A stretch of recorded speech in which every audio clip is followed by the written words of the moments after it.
Hey, welcome everybody to the table. This is Vincent, Pastor Campbell, and Lady C. we are here again for another exciting edition of what I think is really a transformative time for relationships. I think it's so unique that we're able to speak to married couples and dating couples. How do you think that really impacts a church setting or those that are watching now? This people are relationships, right? Relationships are people, and so I think the more that we strengthen relationships, we strengthen families, we strengthen children, we strengthen homes, and that all translates to the community. So it's important. I feel it's vitally important, and I think that one of the challenges that happens within a church context is we don't readily embrace the challenges or talk about it. It's like we want to say that because we are Christians or believers that the singles shouldn't have any issues or challenges with dating, and that married people, all we got to do is keep God first and then we're good. But that doesn't mean that every relationship is filled with challenges, but challenges happen. And I think tonight's topic, we're not going to tell you what it is just yet, but I think tonight's topic is really good. Talk about just how important it is to have information or be in an environment where you can express and talk about challenges. Yeah. When I think about my church experience, we discussed challenges, and I remember maybe hearing things about relationships or dating, but it was maybe this is the way that we should do this, or this is how this should look, but I don't necessarily know that it addressed the deficits. I don't know that it addressed, and so we know in a perfect world what the perfect world should look like, right? But what happens when the world is not perfect? So how do I now overcome childhood traumas as I walk into a relationship? How do I overcome maybe bad habits that I saw in my home growing up? How do I now overcome that? So whereas teaching me about what it should look like is good because you need some sort of map, but how do I now help me with the challenges that I have? And so I think this is what a platform like this does for the church, and it allows us, whereas this may not necessarily be spiritual, it helps us in our walk with God. Yeah. And so tonight, our focus is really simple. But before we get to the focus, I need you to do something. I need you to honestly share this. I don't know of anywhere of something of this type of dialogue and this potency is something that is so potent that is happening, and you really need to get your friends and your family, get your girlfriend involved in it. So go ahead and tag people into this, and we always ask you to share. And I think it'll be really, really great. Put your questions in the chat, and we'll follow up with you, because we have a focus that we have tonight that we want to roll with. So we'll come back and answer some of your questions. Normally, we answer questions live, but there's a delay with this, and there's some information that we really, really want to share with you. And there's something that I've talked her into that's going to be really, really beneficial to you and for you. You don't want to miss this one. So tonight, Lady C, tee it up. What are we dealing with? Because you convinced me to give in to the people. So what are we dealing with, and set us up? Yes, so if you remember last month in October when we had the table, toward the end, we began to ask questions. People were asking questions about seasons, and, not like fall, winter, winter, spring, summer, fall, like hot, cold. But seasons of our lives. And I do remember one specific question that we said that we will follow back up with this month. It was in the stream, and it was something like, do I have to let go of or move past how I grew up now in my marriage? It was like, okay, so now do I have to kind of move beyond some of the things that I learned or ways that I learned in my marriage now, or can I just keep that going? And we kind of felt like the question was definitely valid, but it spoke to seasons. And so if you remember that question, and I hope you're watching, it depends. Many times we saw things in our families that were not healthy. Yeah. They were not beneficial. They did not they weren't conducive to a healthy situation. They sometimes in some of our families, there could be some misogyny in there, like certain values or thoughts toward women, what women should do, Siri, or Google's misogyny. or there could be certain biases that we grow up with and just automatically feel that things should happen. You're the man or you're the woman. So not necessarily. So if we are fighting for something, it's what it felt like. I'm fighting to hold on to something that may be doing damage in our relationship. Should I be able to hold on to this? It depends. Right. So I'm not going to say yes, because we got so many valuable things, Right. but you may have to analyze it and discuss it and look at another option, because maybe that backdrop that you had was not the healthiest. So I want you to understand, for those of you that are peering in on this is not just marriages. This is singles. This is dating. This is engaged. This is all about relationships. So what we're going to do, if this is your first time, we're going to volley back and forth with some married stuff, some single stuff. But I do want to weigh in on the importance of seasons, and do I have to change based on some of the values or operational things that I was given as a child? And I will say 100% absolutely yes. And here's why. The marriage that you witnessed with your parents is not the marriage that you are now in with your husband or your wife. That's not, the marriage is different. There are some foundational values, right? Her parents had an amazing marriage, but the temperament of her dad and mom is different than the temperament in my dad and mom, and their operational structure is different. The amount of children that you have, the amount of resources that you have, all of that stuff matters with what you can hold on to and what you cannot. Here's the one question that we really need to answer, and both of us had to do it because we were raised very similarly but very differently. And then it shows up in parenting. It shows up in how you treat each other. The question I want to ask is, are you holding on to something for tradition's sake or success sake? That's good. And the Bible talks about how the traditions of men is actually detrimental. The only time tradition is good is during the holidays.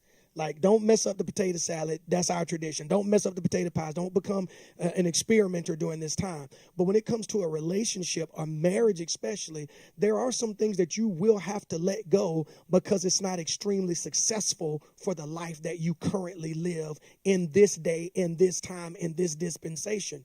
When I was a kid and I saw my mom cook 4 or 5 days a week, well, that's not successful in our busy lives, being entrepreneurs, having busy children with schedules, pastoring a church. So you have a different focus of, and I can't hold on to, well, I grew up where a woman cooked 5 days a week. Well, I mean, a woman gonna cook, but it just ain't gonna be her. She gonna get a woman to cook. Amen. She gonna find a woman to cook or something. But my point is, I can't hold on to that. Right. I have to, I talk a lot about me being compassionate. Now, my dad was super compassionate and intimate in his own way, but still very stern, old school, and distant. Compassionate meaning my mom would roll her hair on Saturdays for Sunday worship. So I would see my dad. He taught me, we would get the end papers and unroll the end papers. We polished everyone's shoes. There was no problem with him giving my mom a massage on the neck or something like that. So he was compassionate, but he was very, very stern with certain things that I've had to learn, that I can't be as stern with my parenting, with my relationship with my wife. So my point is, what are you holding on to, and why are you holding on to it? And it goes back to the number one rule and 19 rules for a successful marriage. Do you want to be successful, or do you want to be right? And the truth of the matter is, many times people want to be right and they don't want to be successful. We do. And then maybe no one ever said, hey, this isn't right. So you watched it the whole time going along, but mom or dad or family member never said, this doesn't work for me. They suffered in silence, or maybe they felt like that was just what being married was about. So, who said, I used to wonder, me just being silly, I used to wonder, why did so many women back in the day have so many children? You heard about women that had 8 and 10 and 13 and 15 and 19 kids. And I was talking to an older woman one time, and this brought this out. And I asked her about that. Why do you think women? And she looked at me very sternly but compassionately, and she said, do you think they really wanted to? I know the guys did. In that moment. The men did. In that moment, no. In that moment, it settled something for me. She said, but they just didn't have a lot of choices. Wow. So, lack of birth control. Yeah. That wasn't really an option for them, or just kind of that was what was expected to be done, but it's not necessarily what they wanted. So to your point, you might have been seeing something that was happening in a family, but that wasn't necessarily what everybody wanted, and it might not have been right. There is this story of a now 2020 mom that is cooking Thanksgiving dinner with her daughter, and she has a big roast. She cuts the roast she cuts a quarter off the roast, and she puts the big part, the 3/4 part of roast in a pan, covers it, and then she takes the smaller part, puts it in another pan, covers it. And so the husband comes in and he goes, why are you doing that? And she goes, this is the way that I was taught how to do this. This is the way that I cook my roast. And so he didn't think anything about it because the roast turned out good or whatever. But what he did is at the Thanksgiving dinner, he asked the mom, you taught her how to cook. Why did you do that? Why did you cut 3/4 off? Is it to keep moisture or heat or whatever? And she goes, no, that's just the way we've always done it. And he says, okay, well, I'll ask grandmama when she get here. Ask grandma. Grandma, you taught mom how to do it, which taught daughter how to do it. Why did you teach them to cut a quarter of the roast off? Does that help it cure differently or whatever? And fortunately, in this generation, great-grandma was there. They went to great-grandma and asked her, great-grandma, you taught your daughter, you taught your granddaughter, you taught your great, which taught. Why did you cut that off? She says, because that was the biggest pan I had. And it just all wouldn't fit in one. She had to cut it off because that's all she had. Well, that was in 1945. In 2020, we have multiple options of pans. I'm saying to you, you can't just continue to do something just because that's the way it was. Seasons in a marriage cause you to adjust. There are winter seasons, there are summer seasons, there are fall seasons. There are things when you bring kids into the equation, as you go through your 30s and your 40s and your 50s, you change. So let's talk about some specific things that we need to do in these seasons or topics that we can address. All right, so we'll tackle marriage first, just a couple of moments. So marriage, you get married, you've just come out of a season of dating and being engaged. Right. So you've come out of a season of exploring and excitement and fun. And in the very beginning, we enter into marriage and there's still this excitement. We've come off of the honeymoon and now life is kicking in. And the first season should be still adjusting to life now as a couple, getting used to signing your new last name. If you're a woman, trying to remember to not say Felicia Johnson, but Felicia Johnson Campbell or Felicia Campbell. On my name. So, you're just getting acclimated to money, joint accounts, and money's coming together and paying bills and just getting used to life, sex on a regular schedule, what that looks like, what does that feel like, washing the clothes and keeping the house running together and moving and shaking and picking up clothes from the dry cleaners and making sure that you got light bulbs ready in case a light bulb Preach, ladies. all of those sorts of things, right? So it's just a season of newness and running it together. And then you go a little further sometimes, and then we get into a season of what I would call redundancy. Right. This it? Right. And we've discussed this. Yes, this is it. This is every week is not necessarily bells and whistles and lightning flashing and the best sex ever. Every time, sometimes is, can we hit it and quit it? Because I'm tired. I need to go to, but I got you later. But tonight I just need a quick one real fast. Just, okay. So every time it's just not, it's the truth, but every time it's just not. Singles are watching. They are, but they've got to know too. Oh, Jesus. Because that whole, never mind. So the point is, your marriage walks through seasons, and then there's season of planning, goals for our marriage. What does this season of planning or building? I got to stop you because like? What you just did is really a 4-week course, just in those 3 things. Let's go back to after what we call many call the honeymoon phase, which we believe the honeymoon can continue as long as you want to keep honey in the moon. However, there is a season of redundancy that people don't anticipate.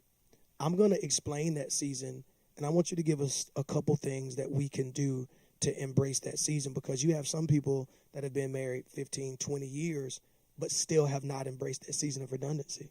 Then you have young couples a year or whatever, and they're just like, oh, we love each other. And it's like, just keep living and pay bills a couple times.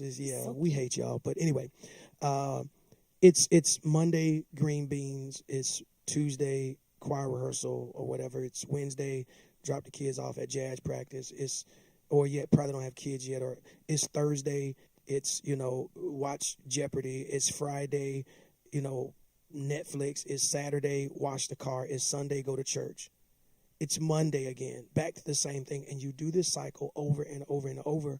And some people feel so unfulfilled in a marriage because of predictability and redundancy. How can you get them to wrap their minds around the success in that and also some things to navigate through it? Well, I think for me, from my vantage point, I wish someone had prepared me for that in my singleness. Before, you just desire to be married and you just think that marriage is this great, grandiose thing, and it is. It is, because is. They should have prepared you that every day was going to be with Sunday. me, and every day you're surrounded by greatness, and that you just talk to the people. Go ahead. Okay, so it seemed like you got something else you want to add. So, in my singleness, I wish I had learned. And I love my husband. He just baby silly, and he know me. And look, but we just tell the truth, right? We just tell the truth. So in our singleness, I wish I had known to enjoy my fullness. What does that mean? Enjoy the fullness of being single. Because I think sometimes singleness, you're always trying to get to the next thing.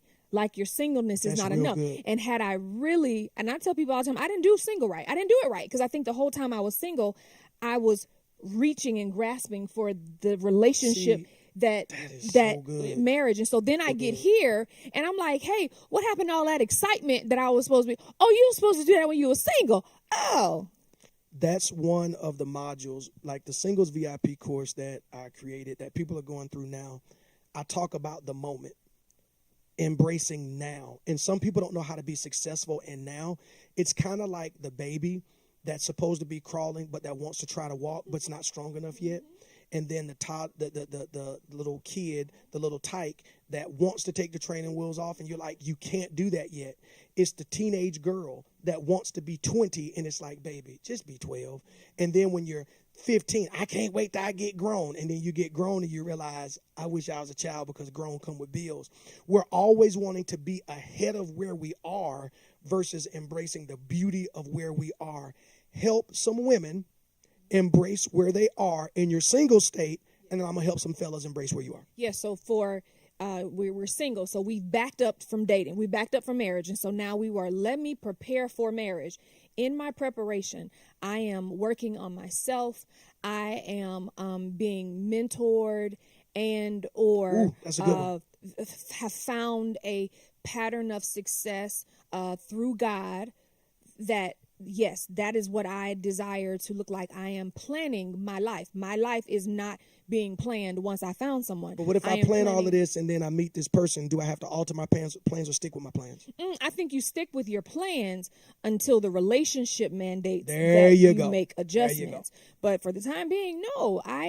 You are enjoying. This is the season that you are in. This is the season where you can be more prone to care for yourself and learn self-care early and learn self-health early, physically, emotionally, mentally.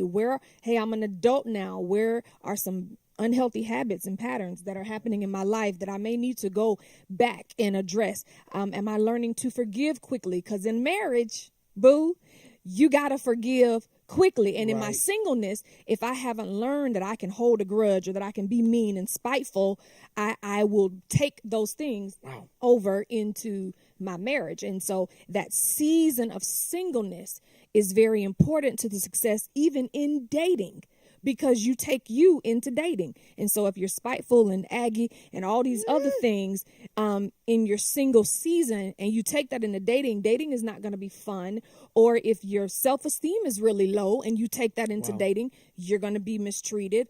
Or you see what I'm saying? So wherever you are there. And so I think that's the season of singleness. I was so engrossed with being in a relationship and being married to where I neglected, you so silly, those things. But look, but also at the same time, before he came along, I found myself in dumb situations. Had I addressed some things early on, everything but before you was dumb, it was, husband.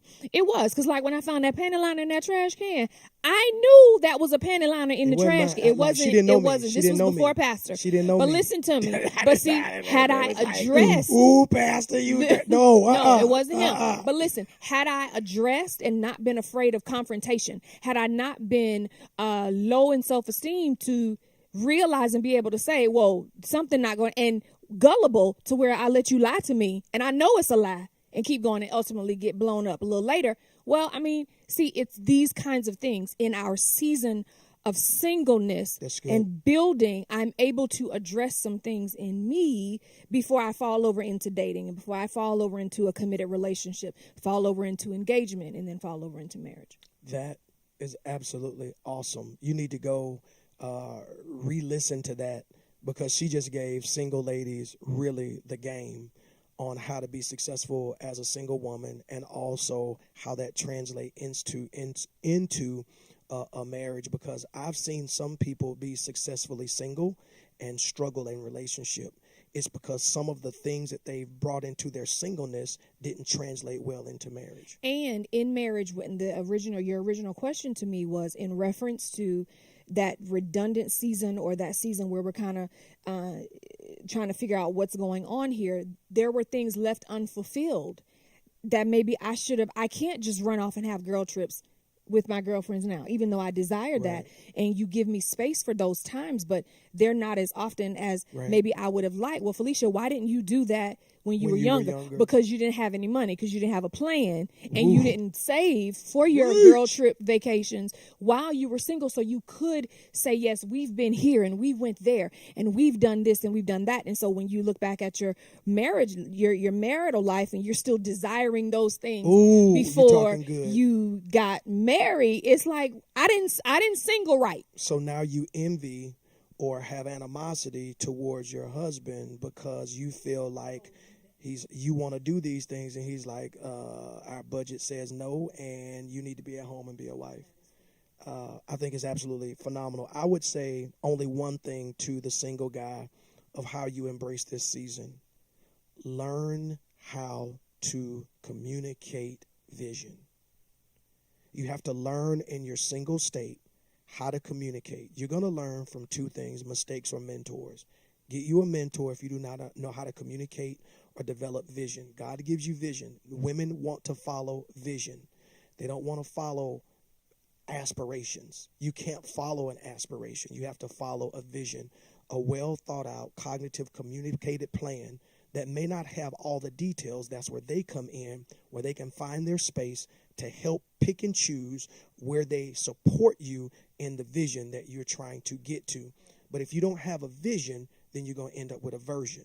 And women have vision within them. And then you're going to feel like she's trying to take over because she's just looking at you, talk about what you want to do, and you ain't fulfilling or marching or towards anything. And then because the vision is not clear, she doesn't know where she can necessarily help you. So when she does try to help you as a wife, you feel like she's trying to take over. And she's basically saying, dude, I don't know what to do because you ain't giving me nothing to go with. You need to find out, young man, how to, number one, get a vision, develop a vision, and then communicate that vision. That, number one, to me, is a big breakdown in marriages, but it's a breakdown in a young man's life or that's single, because then you are aimlessly living your life for cars and video games and tennis shoes, and you need to have a vision of who you want to be. Most men don't have the men that they want to become as a model in their family. Most men don't. I'm very, very fortunate. My brother-in-laws are very fortunate. My dad, Daddy J, excellent, amazing, God-fearing men that worked, supported their families, loved the Lord. But then also, check this out. There have been supplements in my life that Kelvin Edwards, George Thomas, Theo Caldwell, Quincy Carswell, Conway Edwards, Pastor Kenneth Payton, my pastor, Apostle Ivy Hilliard, Mr. King. There have been men along the way, Von Crawford. It's been people. Like, you got to have people, and you got to know how to do it. I went to, even as a pastor, like, I knew how to communicate vision to you over time. But as a pastor, I didn't know how to communicate vision as a pastor. So I had to go take a course. And I sat with my pastor and I allowed him to teach me, how do I get this thing out of my head onto paper where people can understand it and we can have some success. Men need to learn how to communicate vision, and not just for a marriage, but for your life. So you feel successful. Ooh, I'm about to mess up and I'm gonna let you go because I ain't gonna say none of that. And you won't go into a marriage with low self-esteem and somebody always got to pat you on the back because you got to feel like, is this okay? Is this good? Nobody wants to, parent a kid before they have one. I promise, for real. Check this out. We just gave you something on singles. I have this course. It might be of value to you because a lot of what we're talking about, I go much, much deeper into it. It's for the VIP mentality, and people are going through it. Lives are being changed. Check this out. Maybe you want to take advantage of it. I would encourage at least 10 of you to do that. So check this out.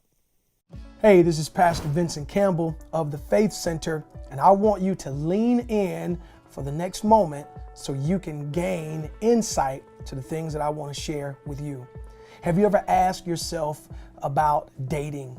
Have you ever asked what the success rate of marriage should be? Have you ever asked questions or been mentored in entrepreneurship, finances? Have you had challenges with esteem? These are all things that I've been coaching singles through for the last month. And now I have the Single Success VIP course. And here are 6 modules that contain 4 lessons each, 24 lessons. That's over 6 months worth of content and bonuses that I want to share with you. So the first module is dating the right way. The mistakes of dating, the mentality of dating, it's so much more. The second module is building your confidence and self-esteem. Everything rises and falls on confidence and the ability to believe you should have or be treated a certain way. The third module is the moment. How do you make the most of every single moment that's been given to you, and how can you multiply each moment for maximum potential? The fourth module is a big one, setting boundaries. Man, I wish somebody could have walked me through that one when I was single. The fifth module is really, really important because a lot of singles want to know information about marriage.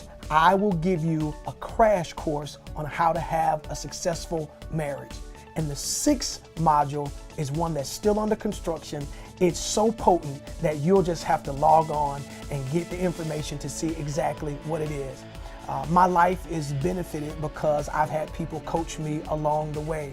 I've had real estate mentors, ministry mentors, relationship mentors, entrepreneurial mentors, all type of mentors in my life. And I want to mentor you and coach you for the next 6 months. If you want to be a part of the VIP Success Course, go ahead and click the link and gain more insight now.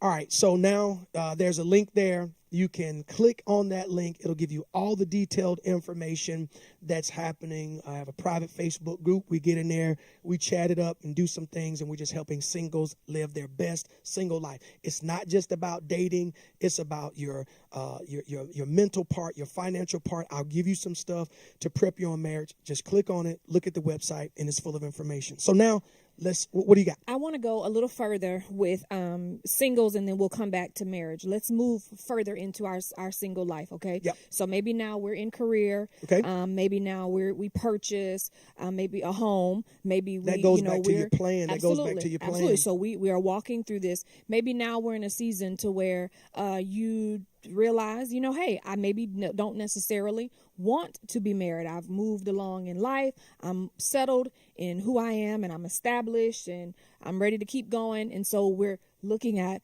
life. There may be a season to where you have to consider the care of your parents. This was kind of a blind spot to me younger. Now, because is this dealing with singles or just age season? This is dealing with singles first, because the singles may have parents. And now those parents are becoming elderly, and you never anticipated I think this can go on both of them. It really. Can. You never anticipated that potentially you would have to be the caretaker for a parent or make preparations for that Aren't parent. parents disobedient? They don't listen. They don't well. listen. Don't they just disobey? They think they know everything. We ought to be able to spank our parents. Like, no, go ahead.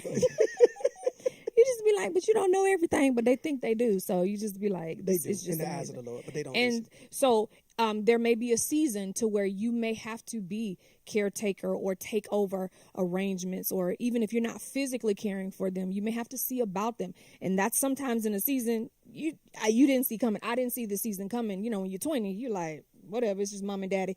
They'll be here forever. But as they get older, you may have to look at that. So it's the entire season of your life, maybe from entering adulthood all the way through preparing for your retirement, preparing for your future, preparing for what life is going to look like for you as you continue on. Here's one of the things, singles. You have to learn how to master the season that you're in, because if not, sabotage will be in every following season. You got to learn how to master. I see people, it's almost like you build up, you have quiz, test, and then there's this unit test. That means over everything that we've covered, there's this major test. You can't be unsuccessful and unproductive in all the quizzes and all the tests and expect the big unit test to be successful. You have to learn along the way. And one of the biggest things about learning is inspection of where you really are and the success rate that you have, and not just justify the things that are going on in your life. So good. Let's talk about marriage really quick, the season. So we've talked about that kind of the beginning stage of marriage. And as you go along, we'll do two ways. We'll do it with children coming into the marriage, and without children. That is correct. Okay. And so before kids, what does that plan look like? What does life look like before kids? Freedom. We need more money. I'm trying to tell you, more sleep. Quiet. Yes, late night. It's not dirty. Let's just go to the movies. Absolutely. No Tonka toys on the floor. No child lock stuff. No gates. No poopy. No diaper genies. So that's the stuff that's fun to talk about. But let's talk about what the expectation is once we have children. Because financially, we have a lot more that we have to take on. Right. There's, first of all, labor and delivery, which I think they charge you $1,835.08 to have babies. It's like $20 million per kid or something. And then you come out of that and you have daycare and Pampers, and you just have a lot of other expenditures. Infamil, but then, but let's talk about this. What's the expectation for work? Is it expected that I, the wife, now have to come home and stay home from work? See, I believe, Lady C, this is so good, because here it is. Most men, I'm not saying all men, most men, based on the generation that they grew up in, and I think that kind of my generation is kind of that last generation. These new age guys, they'll let a woman take care of them. They'll stay right up in the house and let a woman take care of them. But my generation, guys, the whole bravado or beat on the chest is to have your wife stay at home and take care of your children. That's not all, most. But one of the grave mistakes with that is that her desire. That's a big break in communication. Now, you and I, we were tight. We communicated. We had a plan. But I don't necessarily know at the beginning. Well, I was too broke to think about you staying home. We didn't talk about you staying home with the children. We just knew when we wanted to have children. But as we went along, money's changed, all of the above. Then it was like, okay, stay home. We weathered through that. And it's been great. And we are pretty successful in our interaction now and navigating that. But you got to talk about that and see if that's the desire of the woman, to shut down a career-oriented woman. There's some women that have more spunk and go get it than the guy based on temperament, design, grades, capacity, ability, education. And it can build up this life of, honestly, resentment no matter how successful you are. Because I couldn't imagine, like, guys make jokes about if they marry Oprah, they take her last name. I wouldn't, because I'm a man like that. I ain't doing that. But my thing is, I don't care how successful Oprah is. If Stedman wasn't there, I would have to do something. I'm not just staying home and watering dogs and flowers. I'm not doing. So you got to make sure, no matter how much you can provide, my guy, that this is what she wants to do. Because there has to be a plan. This is good, y'all. Not only are how we're going to parent, but how are we going to protect each other while we're parenting? That is absolutely the truth. And that's important. And also, women, let's flip the coin. Sometimes we have this, scenario in our head that we're going to be a stay-at-home mom. And we just assume that we're going to be a stay-at-home mom. And he's like, my mama didn't stay home. Or why do you need to stay home? Or if my mama did, I don't want you to. That is correct. And so my mom and them stayed in a 3-bedroom, 1-bath house. I want a 7-bedroom house, and we can't do it on my salary. Go to work. Absolutely. And so this season before kids is a season of planning and talking and communicating expectations and what we feel like is under how are we live, how are we going to parent the child. We walk through a lot of these things even in baby dedication class. So what does parenting look like for us and our families, and we're getting ready to bring a child in. So then once the season that we're now pregnant and expecting and the baby comes, there's a whole nother season. What's the expectation for you helping me with this child? I know I'm staying home. Am I home doing everything? Or are you trying to help while we're here? Like the season, you got to know what season you're in. But the key in success is communication of what the expectations are and how we're going to navigate. And then when we get on the other side of that, school and what does school look like and what's the plan for the child and sports. And there are always these seasons, and maybe we were not able to spend as much time, quality time together now that our kids are running here and cheer and football and this and that. And our personal time that we used to have to spend together is now a lot more scarce than it was before. So now we have to work in that season. What does that look like? Like we intentionally go away so we can act single. You can't be in your room but for so long before somebody knocks on the door. You can't pour but so much juice before somebody drink it. You can't have but so much ice cream before you want some cookies and go in there, and guess what? All the ice cream and cookies gone. So if we want to get our single days back, we have to leave the country. For real. And then we take like a week and act single. But we understand that. We understand it's a blessing. Our children are a tremendous joy, a lot of humor, a lot of laughs. They actually keep us connected when we can get really, really busy a lot.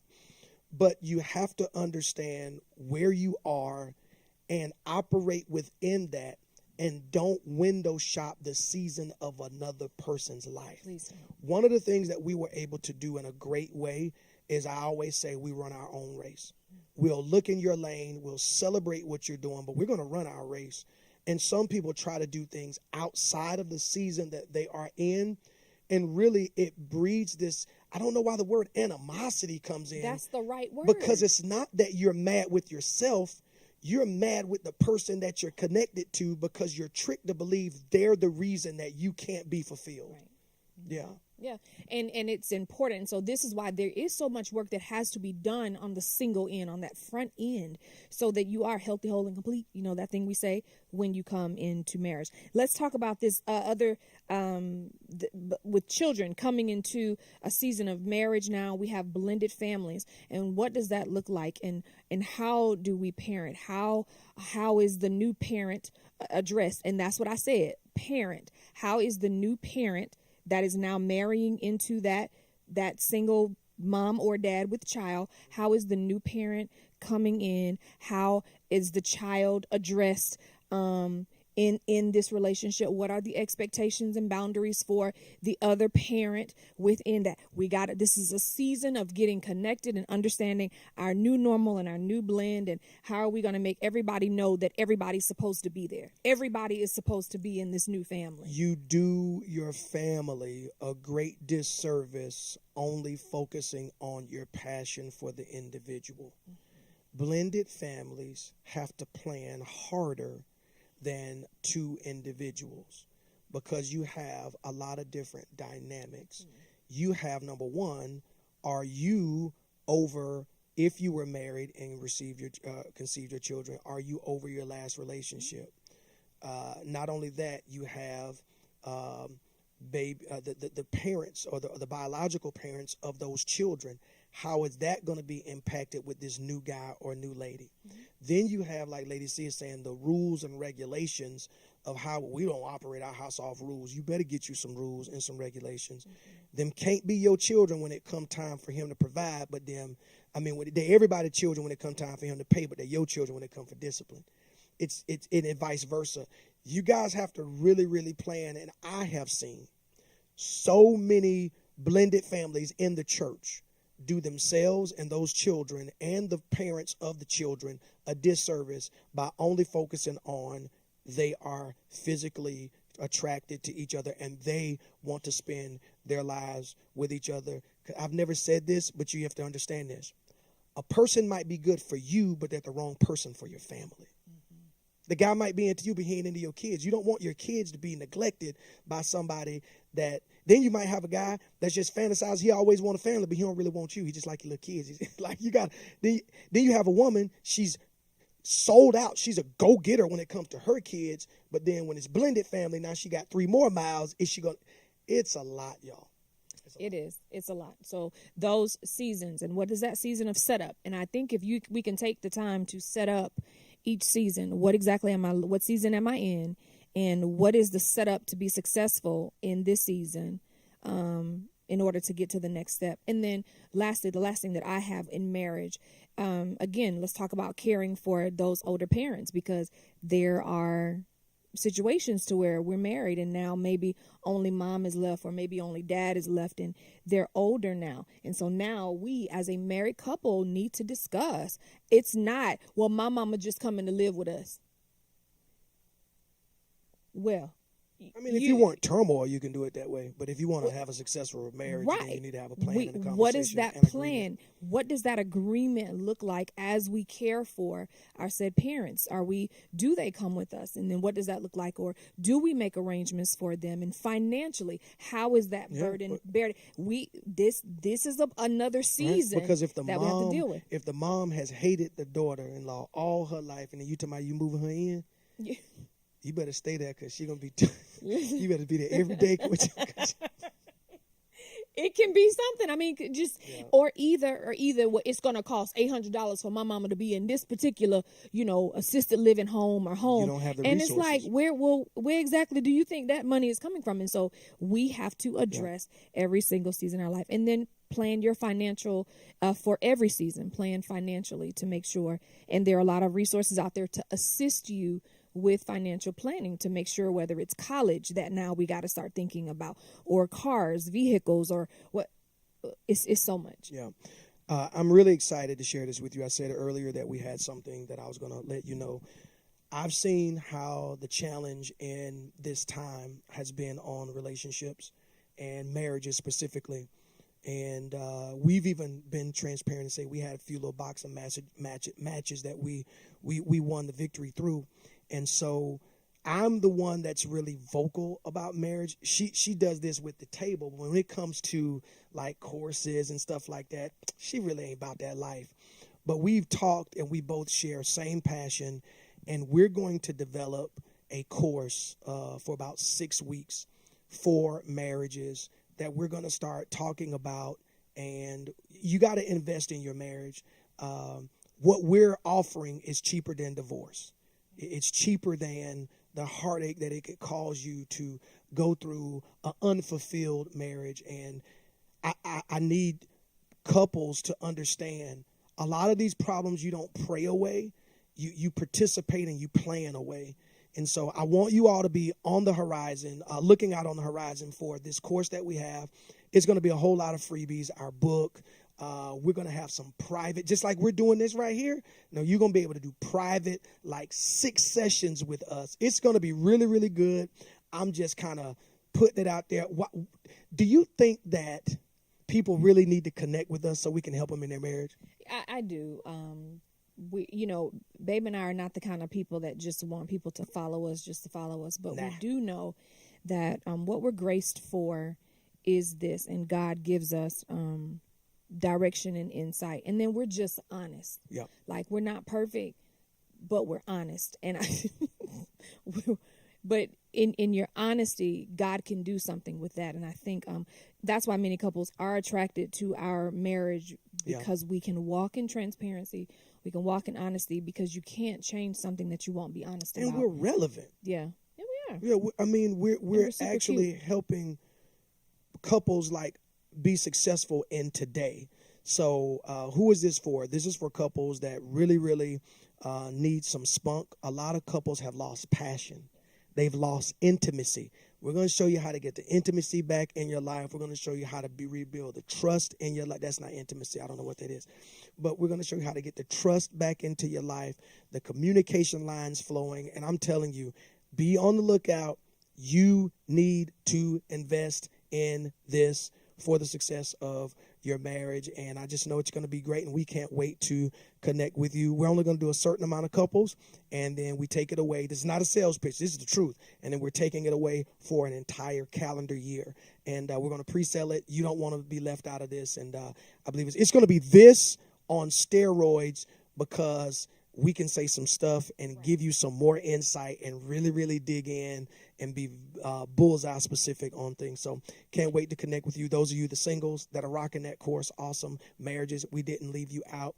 Lady C, give us a closing thought or something that we can wrestle with as we wrap this one up. So I will leave with you, whether you are single or whether you are married, what is your next goal if in your marriage? What goal? And the goal does not have to be tangible. Right. So it's not that we want to acquire a new living room set. No. But what is your next goal? It could be something that you're pushing toward. But sometimes in marriages, we need movement. And so come together with your spouse and talk. What is something that we want to accomplish? Maybe no yelling for a week or whatever it is. Like, start with together. A day. Some of y'all just start with a day. Yes, come together. And then individually, even as an individual person, what is a goal that I want to accomplish? Maybe I need to, begin to work on my health and wellness. And so 3 days this week, I'm going to exercise, or I'm only drinking water this week. What is individual? And then single, it's the exact same thing. Absolutely. What is something that you want to accomplish? What is something that you've identified within yourself that needs to be addressed? How is my forgiveness level? How am I doing in terms of my mentality and my emotions? So I would just encourage you to give your faith an assignment, right, and not just your faith. You got to work. Yep. Do something. You're going to live in the future. You might as well live in the future that you plan. Don't let the future make plans for you that you don't want to agree with. Mm-hmm. Go ahead and be strategic and know that whether you are single, don't discount this season. And when you're married, don't dread a past season.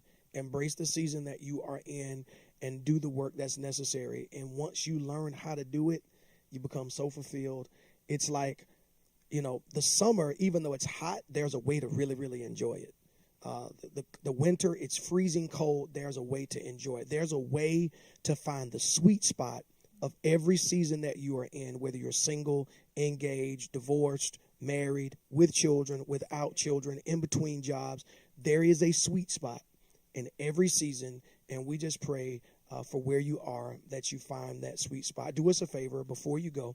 Would you click share so other people can get this information, or tag someone in this? Don't forget to leave us your questions. We're going to come back. We're going to address it. Thank you for being a part of the table. And don't forget, singles module, marriage is coming up. We want to see you win. Embrace your seasons. Much success to you. Who am I?